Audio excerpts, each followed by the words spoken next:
Right now is New York City Mayor Bill de Blasio softening his position on his signature proposal, and doesn't matter whether universal pre-K gets paid for on his terms or on those set by Albany. We're going to ask New York Magazine editor Chris Smith.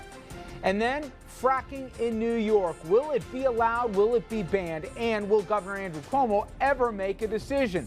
Now, even the U.S. Energy Secretary is weighing in on the controversial subject.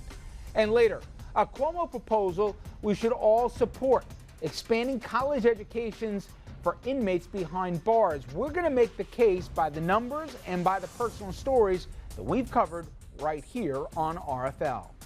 Good evening, everyone, and welcome to RFL. I'm Richard French. Thank you so much for joining us this Tuesday evening, February 18th. Is New York City Mayor Bill de Blasio softening his tough talk when it comes to universal pre-K and, probably the most important part, how this thing gets paid for through a tax hike on the top end only city residents or another way? Well, that proposal among his signature themes during last year's mayoral campaign, and the mayor has frequently cited his electoral mandate when he was pushing for it. But the Times notes the mayor has taken more of a quote-unquote conciliatory note when it comes to the subject. Now, the Times, quoting de Blasio recently at an event with Governor Cuomo, in fact, this past weekend, saying every child, not some, every child deserves full-day pre-K, sending what some members of the audience interpreted as an olive branch. The paper, noting de Blasio, seemed to suggest that a compromise on how to pay for pre-K was possible. We all have to work together now, and I know we will, he said, drawing loud applause. Now, combine that with what may be a change in tone on universal pre-K and other questions about the mayor's first 2 months in office, like school and snow day questions, to put it politely, and his Twitter feud with Al Roker, of all people. And you could ask, just how is this new mayor doing? Well, those just some of the questions being posed by New York Magazine editor Chris Smith in a recent piece titled America's Mayor, the Sequel. And for more now, the aforementioned Chris Smith from New York Magazine, author of America's Mayor, the Sequel. Chris, thank you for a few minutes. And you know, since your piece, the mayor hasn't had the best of weeks. Obviously, the decision to keep schools open in New York City, and then the subsequent press conference, and then obviously the call to the precinct house that some say just showed he may not be ready for prime time. What was your take from the man you spoke to and those closest to him? Does this seem to fit maybe some of the concerns folks had for him, or was this an anomaly? Sure. I mean, this was a lot of the uncertainty and criticism from rivals before he came in, that de Blasio had nothing anywhere near the experience of running a major city, let alone a decent-sized agency, and that the blocking and tackling of everyday government would give him problems. Now, you know, that's not to say there weren't plenty of opinions on the other side that keeping the schools open was the right call, but his handling of it was kind of bumpy and defensive, as has been his dealing with the call to the precinct or to the police department about his friend the minister.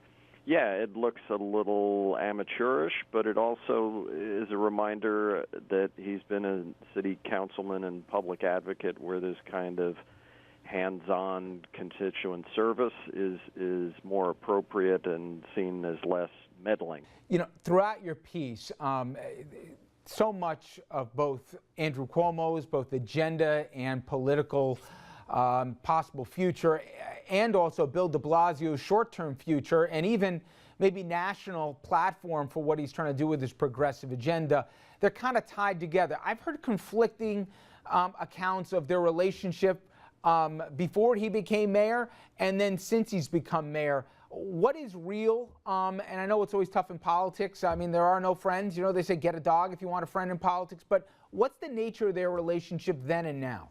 Then and now, genuinely friendly on a human level, but complicated certainly on a political level.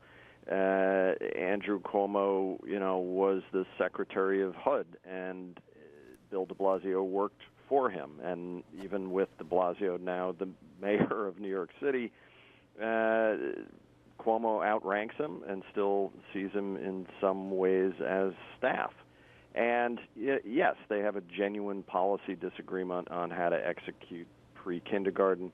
But it's very much an assertion or a battle for who's in charge politically. How does the governor look at the faction where you've got Shelley Silver, Senator Klein, you got even the Attorney General, kind of in lockstep, at least as it relates to universal pre-K, minimum wage, that they seem to be on the same page with the mayor, which may not be on the same page with the governor? Yeah, on the one hand, the governor, it sort of deepens his feeling that he must be right on these issues. On the other hand, as I quoted a Albany hand who knows Cuomo well, Cuomo's kind of spooked by having all these liberals lined up against him. It makes Cuomo's relationship with the Republican Senate Majority Leader Dean Skelos all that more important, both in terms of blocking what de Blasio wants to do on pre-K and in terms of Cuomo winning big in his re-election campaign. In your piece, it's interesting when you nationally get this touch from Democrats. You had an interesting conversation, I think, with Howard Dean. In many ways, what's playing out here is in a lot of ways the internal debate that's going on with the national party and how 2016 could shape up, right? About the two different kind of visions of what the Democratic Party could be, the Bill Clinton kind of triangulation, centrist, to the old school progressive argument for what the party platform ought to say. Exactly. It's very much an opening act of sorts of what we'll probably see in 2016. Now, Hillary Clinton right now has tremendous advantages, is the prohibitive favorite to be the Democratic nominee.